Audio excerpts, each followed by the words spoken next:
knowing. But we covered that, Mr. Steele.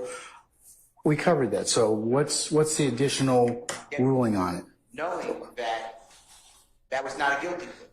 That was a coerced guilty plea is not a guilty plea. But we had a discussion at the bench, and I told you that you can inquire into that depending upon what was testified to. Okay, and I'm going to do that. I proposed, but my point is that was so low blow to say a month later a man who was coerced by a Superior Court judge in Cobb County pled guilty. That I don't know if I can overcome that, because the impression is that Mr. Winfrey was being rewarded for his guilty plea.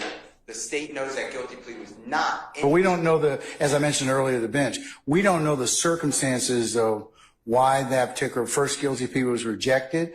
I don't think it's relevant for our purposes. I think the state said they weren't going to get into it. So again, for the second time, because we covered that up at the bench, do you have anything else you wish to add to that? I don't think the state was trying to insinuate anything. If you want to test that or reason, because it might go to bias, it might go to motive to misrepresent. So it bothers me a great deal, and I'm surprised, but I'm not ever in the mind of the court. It doesn't bother the court because it doesn't go to bias, and the state knows exactly what they did. They know, and you know. I don't.